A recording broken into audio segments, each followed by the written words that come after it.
Buenas a todos, bienvenidos un día más a un vídeo de transición energética. En el día de hoy, en este vídeo, vamos a hablar sobre la energía eólica y para ello tenemos al experto Sergio Fernández, que ya tenemos aquí en la llamada con nosotros. Buenas, Sergio.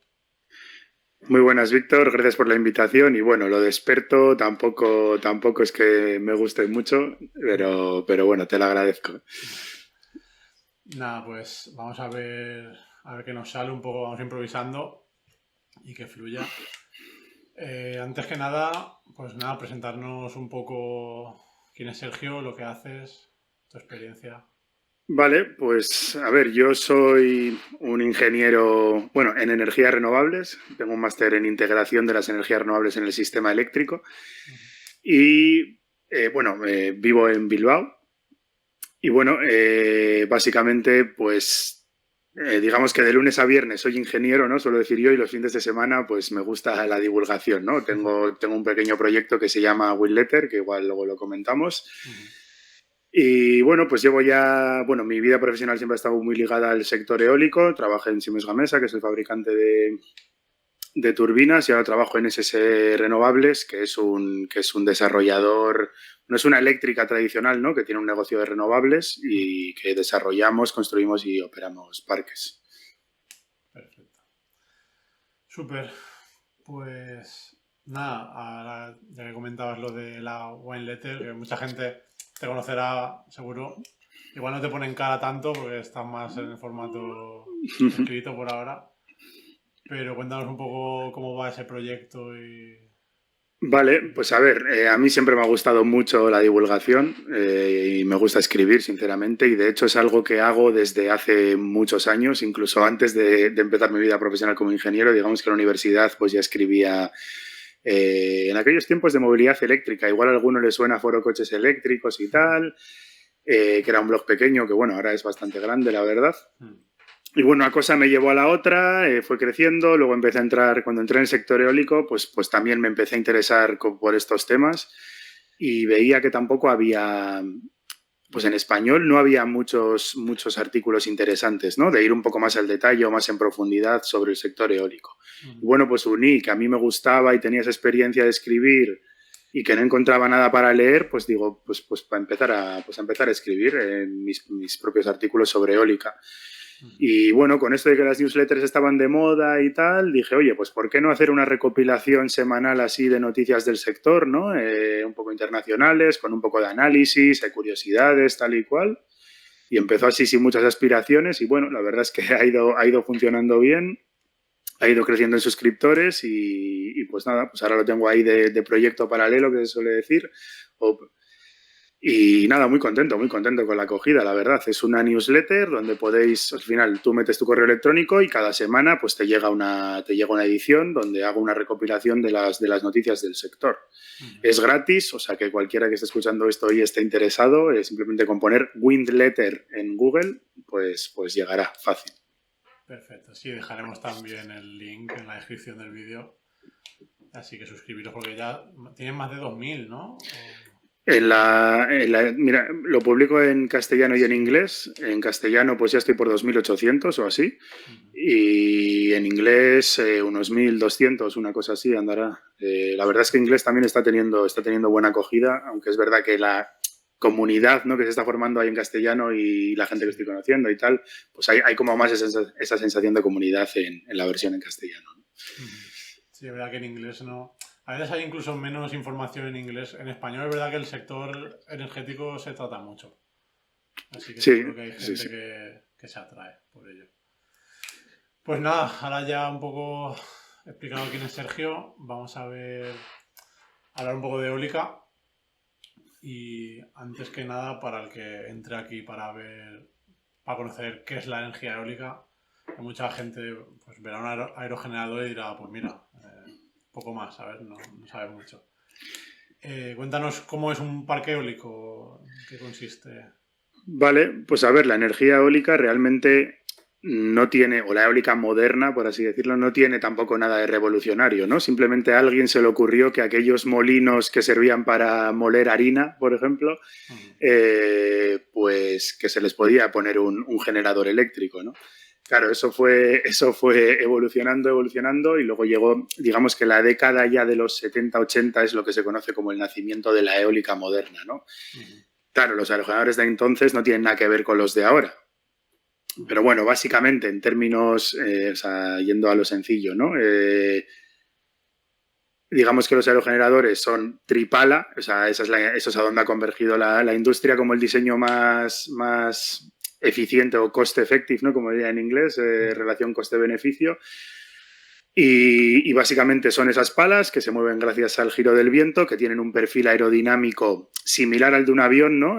Para aprovechar ese viento, ¿no? El avión tiene la sustentación para permitir volar, ¿no? Al avión o mantenerse en el aire, pues tienen un perfil similar que permite ese giro, ¿no?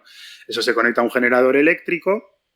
Hoy en día ya tenemos la ayuda de la electrónica de potencia, ¿no? Para esa integración en la red, ¿no? Para que la electricidad pueda integrarse de forma correcta, con la calidad correcta y sea, digamos, gestionable y se pueda acoplar con la red. Bueno, tenemos también, me lo he saltado, tenemos una multiplicadora entre el eje lento y el generador, ¿no?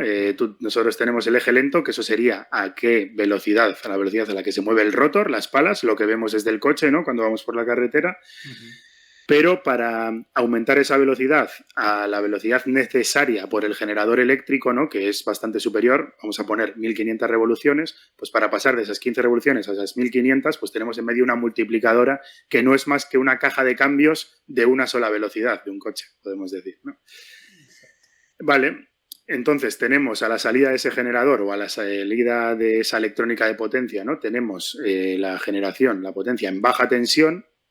Y entonces tenemos que poner un transformador que nos permita pasar a una media tensión que ya nos permita distribuir o transportar esa electricidad hasta una subestación eléctrica, ¿no? Normalmente cada parque tiene una subestación donde se pasa de esa media tensión a la que se sale del aerogenerador a una tensión superior ya lista para ser transportada en la red eléctrica, ¿no? Ya en esas famosas líneas de alta tensión que todos conocemos.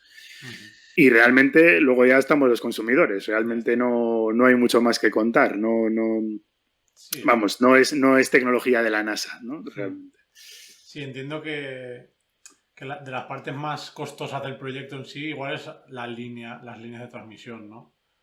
Pues bueno, realmente, si cogemos el proyecto del presupuesto completo, ¿no? De un parque eólico, la mayoría del coste se lo lleva la turbina. O sea, eso es, sí, en torno... Podemos decir que un 70% del coste total de un proyecto es turbina.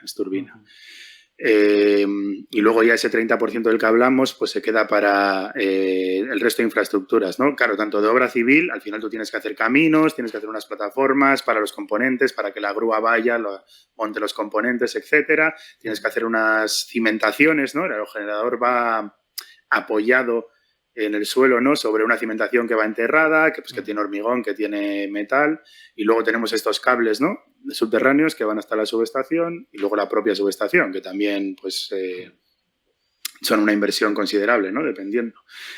Y luego ya a veces, dependiendo del parque, si estás muy lejos de tu punto de conexión a red, ¿no? Donde red eléctrica te ha dado el acceso, pues ahí es donde entran las líneas que también, como has dicho, pues son un coste a tener en cuenta, pero la turbina se lleva buena parte de la inversión. Sí, entiendo que a nivel medioambiental también serán bastante exigentes, ¿no? Sí, realmente uno de los cuellos de botella, ¿no? En los últimos años estamos viendo que se está instalando muchísima fotovoltaica y que a la eólica le cuesta arrancar, ¿no? Y uno de los motivos es que el permitting, ¿no? O el desarrollo de todos los permisos en eólica pues cuesta más años, es más complejo, el impacto ambiental que has dicho, ¿no? De un parque eólico, pues lleva más trabajo, ¿no? Lleva más trabajo, hay más cosas que analizar pues digamos que las administraciones no son tan ágiles, ¿no? Como con la fotovoltaica, que quizá ese impacto es más sencillo de evaluar. No digo que sea sencillo, pero más sencillo que en un parque eólico, ¿no? Ok. Vale, y...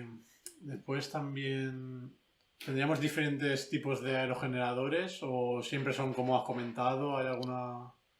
¿O en qué Bueno, la se realidad... pueden diferenciar, básicamente? Sí, la realidad es que desde hace tiempo, bueno, desde hace muchos años, casi desde los inicios diría, la industria ha convergido en este diseño tripala, ¿no? Que todos conocemos, el que vemos desde la carretera.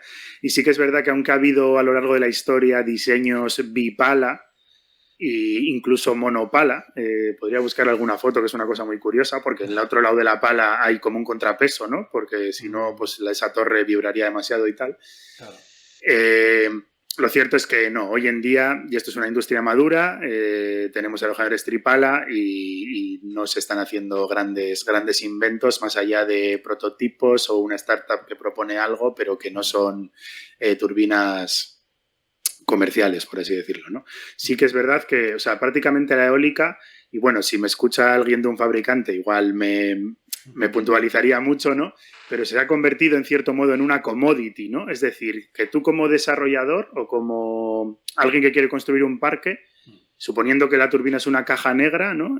Tú podrías decir, compara un fabricante con otro, me dan un precio similar, calculo cuánto genera cada uno y es similar, está todo muy, muy ajustado, ¿no? No es que alguien tenga una tecnología rompedora y sea mucho mejor que el resto, entonces todo el mundo compre ese, no, digamos que hay una... O sea, los productos están tan afinados y tan ajustados que no hay diferencias notables, salvo en proyectos muy concretos o cosas muy concretas. En un proyecto estándar normal en España, no encuentras diferencias notables entre irte de un fabricante a otro. Y de nuevo, esto lo digo entre comillas, siempre mirando la turbina como una caja negra, ¿no? Desde el punto de vista del desarrollador, ¿no? Luego, tecnológicamente, pues cada uno pues tiene cada maestrillo tiene su librillo, que diría uno, ¿no? Pero... Entiendo, a nivel de electrónica de potencia, por ejemplo, hay varios tipos. Sí, si nos vamos al detalle tecnológico, pues sí que hay varias opciones en el mercado, ¿no? Por ejemplo, tenemos el generador doblemente alimentado, la de FIG, que igual conocéis, que esto básicamente es eje lento, multiplicadora, y luego generador asíncrono de jaula de ardilla, bueno, con escobillas, ¿no? Y aparte, y al lado, digamos, en paralelo, un convertidor electrónico, pero de potencia parcial, le llaman, ¿no? Que solo gestiona, digamos, un 10-20% de toda la potencia de la turbina, ¿no? Luego tenemos otros modelos que se llaman los full converter. Bueno, de full converter tendríamos dos modelos. Uno que se llama el direct drive, que este no tiene multiplicadora, entonces directamente lo que hay es un generador multipolo que simplemente gira a la misma velocidad que el rotor, ¿no? Que el eje lento, y que después de ese generador multipolo hay un convertidor full converter, que le llaman, de potencia completa. Y que ya se encarga de que la electricidad salga de ahí pues con la frecuencia perfecta, con la tensión, etc. Y luego de full converter tendríamos también la versión de media velocidad con generador de imanes permanentes. Que esto es pues una mezcla entre los dos, ¿no? Tenemos el eje lento, luego tenemos una multiplicadora, pero que en lugar de ir a esas 1200 o 1500 o 1800 revoluciones, se queda más abajo, entre 400, bueno, depende también del fabricante y tal, hablo aquí un poco de memoria. Y luego sí tenemos un convertidor también de potencia completa, un full converter, que deja la electricidad con todos los parámetros establecidos, ¿no? Entonces sí que es verdad que tú puedes ir al mercado y ver diferentes tecnologías, ¿no? Igual cada fabricante tiene la suya, o un fabricante en onshore tiene una y en offshore tiene otra, o un fabricante en modelos más antiguos, más pequeños tiene una y en más modernos ha decidido saltar a otra. Pero al final a lo que te voy es que no hay tampoco una ventaja, o sea, algunos son un poco mejores en algo y peores en algo, y igual algunos son más baratos, pero el mantenimiento es un poco más caro, ¿no? O sea, esos son el tipo de cosas que se suelen evaluar, pero que muchas veces, ya te digo, las diferencias no son notables, ¿no? Sino que todos son detalles a la hora de decidir entre una y otra. Ok. Pues mira, ahora que comentabas el tema de la offshore, que sería la eólica marina, ¿no? Que llamamos así más en español. Cuéntame un poco, no sé, en qué punto está el tema de la eólica marina y también los retos o las diferencias que tiene, porque comentábamos tema de las cimentaciones, del cableado, claro. Esto con la eólica marina entiendo que se rompe todo. Un poco... Sí, la realidad es que, claro, la offshore por fuera o en foto parece lo mismo que la onshore, pero puesta en el mar, ¿no? Pero si empiezas a ir al detalle, realmente es un sector prácticamente diferente. O sea, digamos que la magnitud y la escala que coge un proyecto offshore, ya te digo, eso es totalmente otra magnitud, ¿no? De hecho, suele haber, pues tú en España puedes ver parques de 50 megas, pero también de 20 megas, de 25, que hoy en día con 4 o 5 turbinas ya los haces, ¿no? Y en offshore, en cambio, parques de menos de 500 megas es casi raro verlos, ¿no? Entonces, pues eso, y luego además tenemos cómo es el montaje, cómo es la subestación, o sea, es todo, es otra escala, otra magnitud, casi otro sector, vamos, toda la importancia de los puertos, de los buques, en ese sentido cambia mucho, ¿no? La eólica marina, vale, pues a nivel europeo hay que decir que Europa es como también la madre de la eólica marina, ¿no? Bueno, ahora que dejamos hoy en día un poco a China, ¿no? Aparte, que van un poco a su... digamos que es un mundo paralelo, por así decirlo. Pero claro, en Europa los países pioneros son principalmente Alemania, Dinamarca, Reino Unido. Reino Unido es la potencia europea, digamos, en potencia instalada, offshore. Claro, pero porque tienen la suerte de que tienen una zona con muy poca profundidad, bueno, el Mar del Norte, ¿no? Y incluso más arriba, ¿no? Al este de Reino Unido, con muy poca profundidad marítima y con muy buen recurso eólico. ¿Qué pasa? Que entonces eso pues era una ubicación muy, muy buena, ¿no? Para empezar con y lo es, con la eólica marina. En cambio, en España, bueno, para el que no lo sepa, en offshore pues también hay unas cimentaciones que hay diferentes tipos, pueden ser monopilotes, monopiles o pueden ser jackets, principalmente eso se divide el sector así, que los jackets son más como un trípode, por así decirlo, y los monopiles es como alargar la torre, ¿no? Es como un tubo que se clava literalmente además en el fondo marino y luego ahí vas con el aerogenerador, bueno, hay una pieza intermedia de transición y luego ahí con el aerogenerador pues lo colocas. ¿Qué pasa cuando la profundidad es mayor a, pues, hoy en día ya andamos, si es superior a 70, 80 metros, ya empieza a no ser viable la eólica de base fija, como es el caso de España, ¿no? En España no hay ubicaciones donde se pueda poner eólica de base fija. Entonces, ahí es donde entra la eólica flotante. ¿Qué pasa con el ecoflotante? Pues que al final se añade una capa más de complejidad, ¿no? Y que al final es una tecnología que tiene prototipos, centros de investigación, universidades, o sea, hay mucho I+D detrás de ella y tiene mucho potencial, ¿no? Pero claro, es una tecnología no madura, es una tecnología que tiene más riesgos, ¿no? Si tú eres un desarrollador y quieres montar un parque, pues te vas a pensar dos veces, ¿no? Quieres estar seguro de que eso va a funcionar, de que no va a tener problemas de fiabilidad. Y además el coste por ahora sigue siendo superior, ¿no?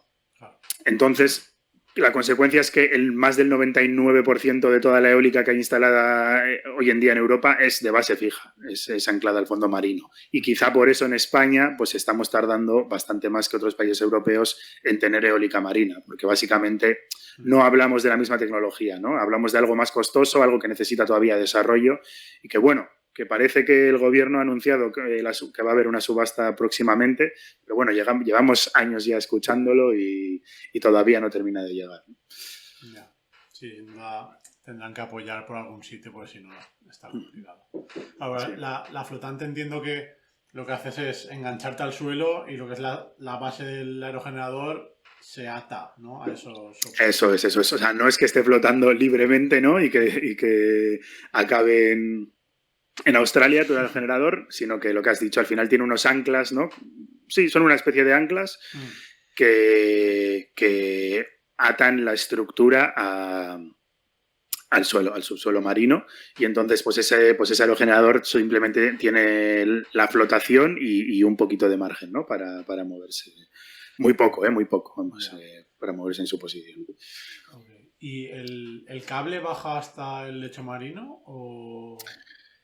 Pues mira, aquí Me pillas un poco porque no lo tengo muy estudiado este tema, Es pero curioso.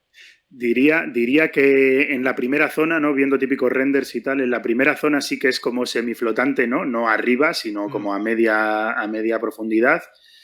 Pero luego, claro, la lógica me dice, bueno, aquí estoy razonando un poco en Ya, el ya. momento, ¿eh? Pero la lógica me dice es que si la profundidad es bastante, pues ahí, si imagínate, hay 200 metros de profundidad, hay que bajar 200 metros con el cable hacia abajo.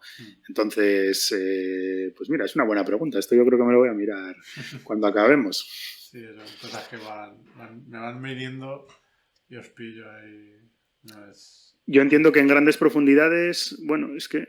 Sí, No, sí, sí. alguna solución tendrá que haber, porque si no, claro, bajar hasta abajo. Claro, pues son más metros de cable, eso es así. Claro. Pero claro, el cable flotando, Pero, tampoco sé si lo veo, hay que darle una vuelta a eso. claro, incluso en las que van al suelo, las de Reino Unido, por ejemplo, ahí sí que va Sí, por el sí, mismo sí, sí. tubo, baja hasta. O sea, por dentro. Sí, digamos que si no recuerdo mal, pues la entrada de cable no estará muy abajo, está en alguna zona del tubo que decimos, ¿no?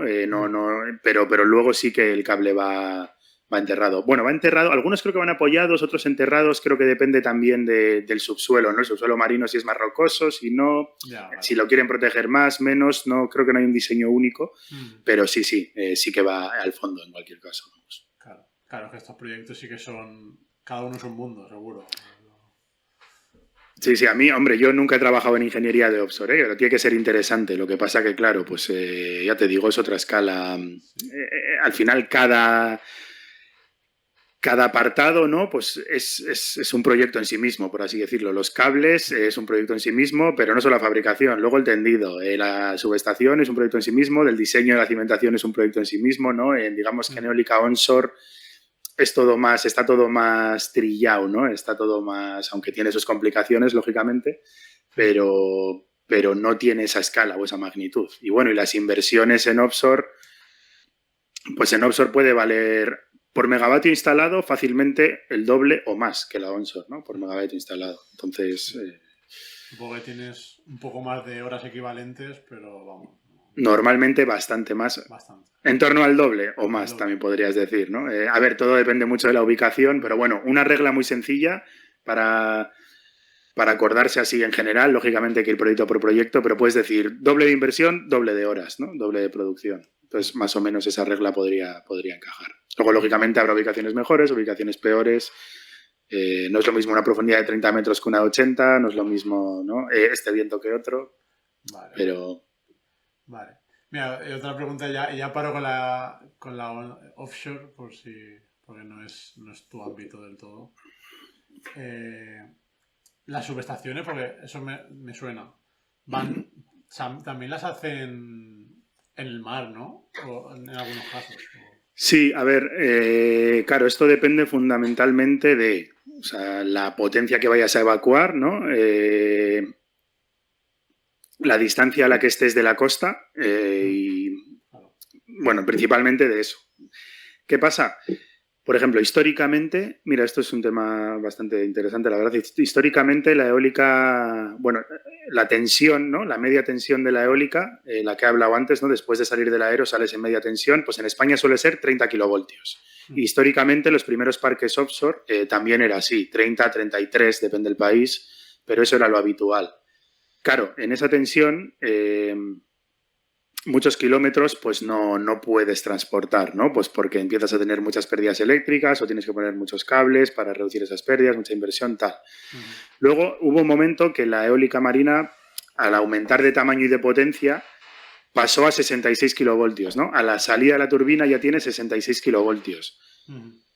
Claro, si tienes mucha potencia, aunque tengas 66 kilovoltios, si tienes mucha potencia, tienes mucha corriente. O sea que, de nuevo, si tienes distancias largas, necesitas mucho cable, tienes pérdidas y tal. Entonces, claro, aquí es donde entran las subestaciones marinas, ¿no? Donde puedes atar todos estos aerogeneradores, no hacer circuitos de aerogeneradores, llegar a la subestación y decir, pues paso de 66 a 220, por ejemplo, kilovoltios. Y ya con los cables a 220 kilovoltios, pues se transporta mejor la electricidad, ¿no? Con menos pérdidas eléctricas y con menor inversión en cable, aunque los cables aislados de 220 tienen su miga. Ujú. Entonces, sí, lo habitual, al final, yendo a tu pregunta, lo habitual es que haya una subestación que recoge, digamos, todos los aerogeneradores, ¿no?, de ese parque, sube la tensión de 66 a 220 o incluso a 400, yo entiendo que lo habitual en la industria ahora es 220, y ya la transportas a tierra, pues a lo largo de esos 20 o 30 kilómetros, ¿no?, y hasta la subestación que suele haber en tierra, ¿no?, que es tu punto de conexión normalmente con la red eléctrica del país. Ok.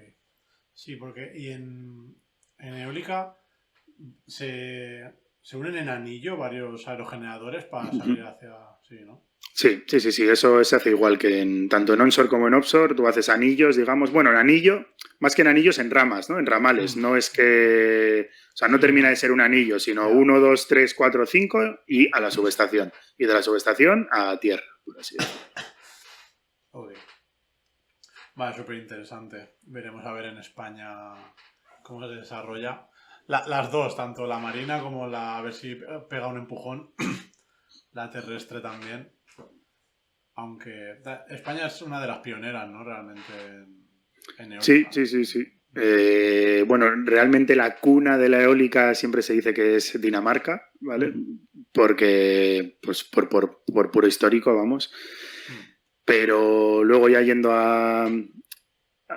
digamos, ya no la cuna, ¿no?, sino a proyectos, al desarrollo, ¿no?, o al boom de la eólica, ¿no? España fue uno de los protagonistas y, de hecho, bueno, España tiene 30 gigavatios. Yo creo que después de Alemania, si no estoy recordando mal ahora, no sé si después de Alemania España es el país que más megavatios tiene de Europa instalados. Y otro dato curioso es que creo que el parque... Los aerogeneradores españoles, la flota, ¿no?, si la miramos en conjunto, es de las más viejas de Europa ya. Eso nos muestra que, o sea, de media es de las más viejas. Eso nos muestra que fue pionera España, ¿no? Es decir, que hubo un tiempo donde instalaba más que otros, ¿no? Pues nada, veremos a ver si seguimos ahí a la vanguardia. Pues mira, con respecto a la eólica en España un poco, no sé si es algo que manejas, pero o sea, entiendo, ¿suelen ir con PPAs los proyectos eólicos o...? Bueno, pues hoy en día, ya que hace tiempo que no hay subastas, ¿no?, en España, hoy en día quien quiere hacer un parque, quien consigue llevar un parque a ready to build, ¿no?, a listo para construcción, y le salen los números y lo quiere construir, realmente solo tiene dos opciones: o ir a mercado o firmar un PPA. Esto ya es una decisión muy empresarial, ¿no? Es decir, hay empresas que quizá quieren asumir más riesgo yendo a mercado y teniendo una rentabilidad esperada superior, porque al final tú no sabes cuánto vas a ingresar cuando vas a mercado, a pesar de que una consultora te diga que vas a ingresar no sé cuánto. Pues este año es así, y el año que viene pues sube el gas de precio, ingresas más, o baja el gas de precio, ingresas menos, o lo que sea, ¿no? O sea, al final el mercado es volátil y lo hemos vivido bastante en la guerra de Ucrania, etcétera. Y tu otra opción es firmar un PPA, que si quieres un negocio con menos riesgo, ¿no?, pero probablemente con una menor rentabilidad esperada, pues dices, firmo un PPA con algún gran consumidor, ¿no? Que hoy en día, por ejemplo, las tecnológicas están muy activas en esto, ¿no? Amazon, Microsoft y tal, siempre se oye. Y dices, pues bueno, pues firmo un PPA 10 años, 15 años, con eso cobro un precio fijo, ¿no?, por el megavatio hora que vendo, y los números son más fáciles de hacer, al menos, y asumo menos riesgo. Entonces yo te diría que hoy en día hay un mix, yo creo que hay un mix, depende mucho del inversor. Incluso los propios inversores dirán, algunos proyectos los llevo a mercado y otros a PPA, y así no pongo todos los huevos en la misma cesta, por así decirlo, ¿no? Claro. A lo que yo tengo más la imagen, bueno, al final yo estoy en fotovoltaica más. Y claro, no sé la eólica, claro, la fotovoltaica, más o menos el sol, sabes que siempre va a ser similar y el apuntamiento se nota y la canibalización en esas horas.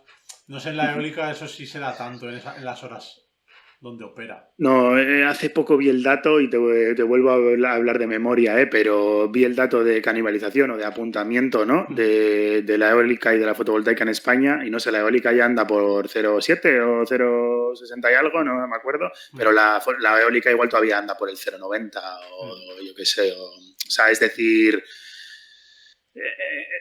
Todavía ir a Merchant puedes pensar que puede ser un buen negocio, ¿no? Pero ya te digo, sigue teniendo más incertidumbre, esa es la realidad. Un PPA, Sí, ya te digo, al final es más seguro, ¿no? Pero lo dicho, seguramente, seguramente también tienes una menor rentabilidad esperada que con las previsiones a mercado, ¿no? Porque ahí está la gracia del que compra también. Al final es un equilibrio y no creo que haya una solución única. No está claro. Vale, y también relacionado con esto, tú que estás desarrollando proyectos, ¿se está viendo mucha hibridación con fotovoltaica, almacenamiento, las tres? No sé.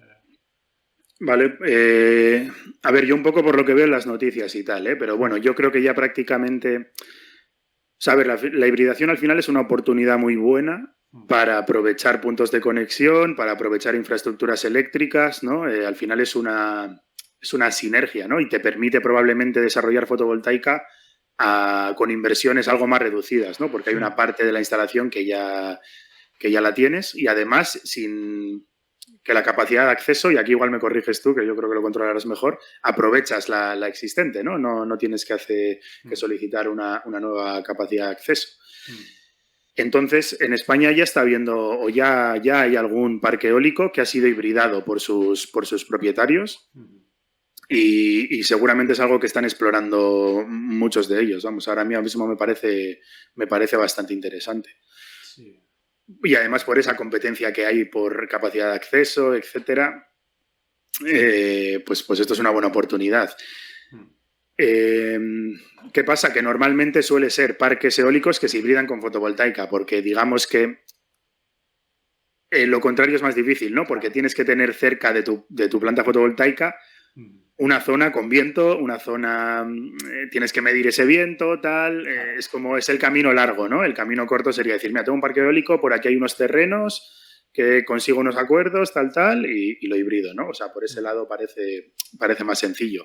Pero sí, se están viendo algunas, vamos, han salido algunas en las noticias, y yo creo que quien más, quien menos es algo que está analizando, vamos. Sí, yo creo que es interesante porque son muy complementarias al final. Encima. Sí. Si tienes un PPA o algo, pues generas una curva muy planita. Sí, seguramente. La verdad que aquí, ya te digo, te hablo también de oídas, pero lo que dices me encaja, ¿no? Que al final tienes un PPA con una curva mucho más plana, ¿no? Que no es ni puramente fotovoltaica ni puramente eólica. A un cliente le puede interesar, ¿no? Pues está claro. ¿Y con almacenamiento te suena si se está viendo también? Pues mira, sinceramente, y esto es un poco mi opinión, ¿vale? Yo creo que en la eólica el almacenamiento va a tardar bastante más en llegar, ¿no? Porque al final la eólica no tiene la necesidad de desplazar... Al final, hemos hablado de los apuntamientos, ¿no? La fotovoltaica ya le está empezando a surgir la necesidad de desplazar generación en horas centrales del día a horas más caras, ¿no? Es decir, yo las horas más baratas, mis 2 horas más baratas del día, las cargo, ¿no? O sea, en mis baterías hibridadas, en mi fotovoltaica, y me las llevo a la noche, ¿no? A las 9 de la noche o a las 10 de la noche. En cambio, en la eólica dices, voy a hacer esa inversión, ¿para qué? Es decir, no, si mi apuntamiento, si ya estoy cobrando más o menos algo cercano al precio medio del mercado, ¿no? ¿Para qué voy a hacer ese arbitraje? No tengo tanto salto, ¿no? No tengo tanta potencial ganancia. Entonces, yo creo que en ese sentido... vamos a tardar bastante más en ver baterías hibridadas con eólica. Lo que sí igual vemos, que no lo sé, pero que me gustaría verlo, es fotovoltaica eólica y baterías en una misma instalación, que eso la verdad es algo que me gustaría ver en algún momento. Y a ver cómo de plana, ¿no? se puede conseguir hacer esa generación y tal. Yo creo que eso puede ser un proyecto muy, muy interesante, la verdad. Sí, yo también lo he pensado alguna vez. Igual luego los números no salen, pero... Puede ser. Pero es verdad que sería curioso el decir, pues mira, voy a generar todo el día la misma potencia. Al final... O con escalones como mucho más definidos, ¿no? Y no tan variables y tal, algo así. Seguro que Llegará. Antes o después yo creo que lo veremos. Sí, cuando bajen los precios, que ya están bastante bien de las baterías, pero que bajen un poquito más. Pues perfecto, ya hemos visto un poco qué es la energía eólica y la situación en España y un poco en general. No sé, a nivel regulación en España, ¿en qué punto estamos? Claro, dices que es complicado sacar proyectos, por lo que parece. Sí, una de las cosas que se queja mucho la AEE, ¿no? Y un poco el sector es que al final no se consiguen llevar, que si no se construye más parques eólicos en España hoy en día es porque no se consiguen llevar al ready to build, ¿no? O al listo para construir. Y eso es normalmente pues por atascos en la administración, pues eso, al final porque los proyectos se alargan más de lo debido, ¿no? Y pues eso, no van llegando suficientes megavatios para construirse o muy alejados de lo que se esperaría.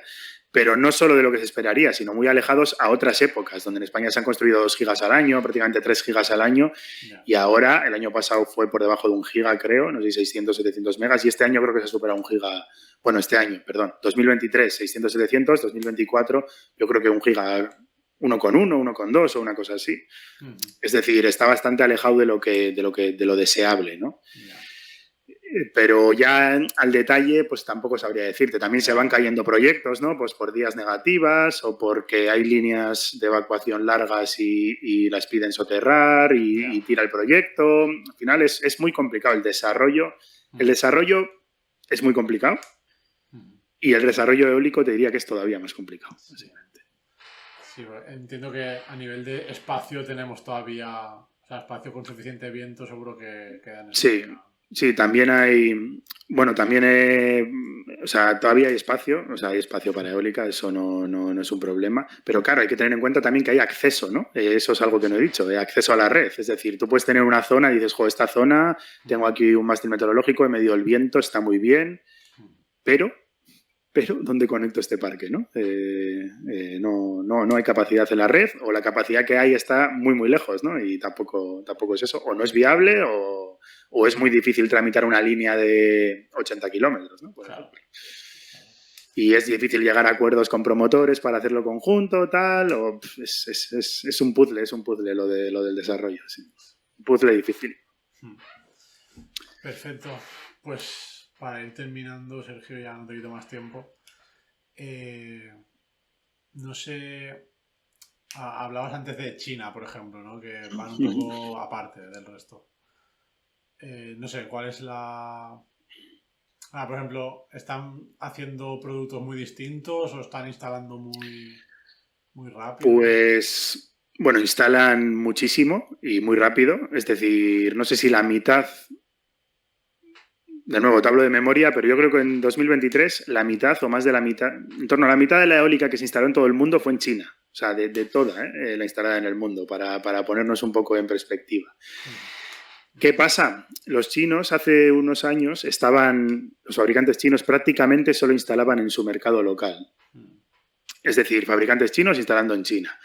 Desde hace pocos, un par de años, 3 hasta esta parte, es como que están muy activos en intentar salir con sus productos fuera de sus fronteras. Y la verdad es que en ciertos mercados lo están consiguiendo. Pues en India, en APAC, en Asia Pacífico, Vietnam, Australia, África, que en África no solo en eólica, en África en infraestructura eléctrica, etcétera, están arrasando ganando muchos contratos y tal, ¿no? Bueno, también en Oriente Medio y tal. Y todos esos mercados están donde antes quizá los fabricantes occidentales, ¿no? Tenían más protagonismo, pues digamos que están comiendo un poco el mercado, ¿no? Sin embargo, en Europa y en USA, pues todavía no están entrando o están entrando a cuentagotas y les cuesta mucho, porque la realidad es que digamos que los desarrolladores pues les cuesta mucho dar el paso, ¿no? de comprar turbinas de origen chino, porque al final no sé, es un producto tecnológicamente más complejo, que está sujeto a unas garantías, a una disponibilidad, el mantenimiento. Es más complicado que, por ejemplo, pensar en comprar paneles fotovoltaicos, que al final no deja de ser un una tabla prácticamente, ¿no? Que lógicamente luego tiene que durarte 20 años, 25, 30, 40 con buena calidad, pero al final la eólica no solo compras un aerogenerador, compras un contrato de mantenimiento a no sé cuántos años, 10, 20, los hay de 30 incluso, compras una disponibilidad, compras que si tienes problemas te los vayan a resolver, ¿no? Es más complejo, ¿no? Entonces no es tan fácil como riesgo tecnológico dar el salto a los aerogeneradores chinos. Eso por un lado, y lógicamente que al final los grandes desarrolladores o las grandes utilities también tienen una relación de muchos años con los fabricantes y entiendo que confían en ellos, en sus modelos de negocio, en sus productos y ya te digo, o sea, es una mayor incertidumbre, ¿no? Dar el salto a esos turbinas chinas, ¿no? Y bueno, habría un punto más ya por completar, esa es la financiación. Al final, muchos proyectos también los acaban financiando bancos, ¿no? Y luego se van pagando con su propia generación, ¿no? El project finance de toda la vida, pero un banco tiene que confiar en el proyecto para darte financiación. Y entiendo que es más fácil confiar en un producto o en un fabricante que lleva 30 años instalando turbinas, manteniéndolas bien, tal y cual, que en uno que es nuevo, del que no tienes datos, del que no conoces tampoco bien su producto. Pero al final siempre hay cierta opacidad, ¿no? Un poco, no hay tanta transparencia, ¿no? De los datos que vienen de China y tal. Y entonces, pues entiendo que se convierte en un poco más complejo financiar esos proyectos. Ya te digo, esto es un poco lo que se habla en la industria, ¿eh? Pero en la realidad los datos son los que son. Europa y Estados Unidos, salvo cuentagotas, siguen manteniendo dominio occidental de turbinas. Okay. Porque a nivel de fabricantes occidentales, ¿están en Europa o hay alguno fuerte en Estados Unidos? Tenemos los europeos, que son Vestas, que es el líder mundial, por así decirlo. Tenemos Siemens Gamesa, ¿no? que nació de la fusión de Siemens Wind Power y Gamesa, la española Gamesa. Tenemos Nordex Acciona Wind Power, que también se fusionaron Nordex, fabricante alemán, con Acciona Wind Power español. Y luego tenemos Enercon, que también es europeo. Esos serían los grandes europeos. Enercon es alemán, ¿vale? Y es un fabricante que tiene unas turbinas interesantes, la verdad, tecnológicamente. Y luego tenemos General Electric, que ese podríamos decir que es americano, ¿no? Que es de Estados Unidos, pero lo cierto es que mucha de la tecnología, pues a General Electric compró Alstom, que a su vez había comprado Ecotecnia, o sea, mucha de la tecnología también es semi-europea, ¿no? Pero bueno, no deja de ser una empresa estadounidense, ¿no? Y esos serían un poco los que se reparten el mercado. Muy bien, pues a ver si no nos va comiendo terreno China también en esto, pero esperemos que no, que se refuerce. Y poco más, Sergio, creo que ya hemos visto todo un poco para la gente que... Yo creo que incluso al que es del sector seguro que ha aprendido cosas, pero al final aquí como estamos un poco enfocados a la gente que quiere aprender desde cero, seguro que se lleva una buena imagen de la eólica. Bueno, esperemos que sí. La fotovoltaica a veces se come muchos titulares, ¿no? Pero... Sí, a ver, la fotovoltaica al final ha conseguido popularizarse, ¿no? Y ser muy accesible, lo cual también es una victoria, claramente. O sea, alguien manitas, aunque no sea lo más recomendable, puede hacerse una instalación en casa. Esa es la realidad. Lógicamente es mejor ir con un instalador y tal, pero bueno, alguien con un perfil más técnico y tal, mucha gente lo hace, todos conocemos a alguno, vamos. O sea, y eso también es una victoria de la tecnología, ¿no? La eólica al final tiene más complejidad para lo bueno y para lo malo. O sea, eso es así. Totalmente. Pues nada, Sergio, para ir cerrando, una reflexión sobre el futuro de la eólica, ¿cómo la ves en el mundo? Lo que hablábamos un poco, Europa, Asia... Bueno, yo creo que hay bastante recorrido, tampoco... últimamente hay un poco voces más pesimistas, ¿no? Pero bueno, yo soy optimista, hay recorrido, hay una flota instalada brutal que hay que seguir manteniendo y hay que seguir consiguiendo que sea eficiente, ¿no? Rentable y seguir exprimiendo cada megavatio hora. Y luego hay sitio para proyectos nuevos, habrá repotenciaciones. Hay futuro. Perfecto, seguro. Pues nada, Sergio, muchísimas gracias. Bueno, recordad a todos, suscribiros a la newsletter de Wine Letter. Lleva la camiseta y todo, ¿no? He visto. Sí, mira, esta me la hice para ponérmela en los podcasts y tal, ¿eh? Para hacer un poco de promoción. Vale, está bien. Eso lo dejaremos en la descripción, así que se suscriban, que está muy bien, la verdad. Y nada, también, pues a Transición Energética, suscribiros al canal, compartirlo si os gusta y para que entre todos vayamos difundiendo las bondades de las energías renovables, que es importante. Eso es. Eso es. Enhorabuena, Víctor, también por tu proyecto y gracias por la invitación, la verdad. Nada, Sergio. Muchas gracias.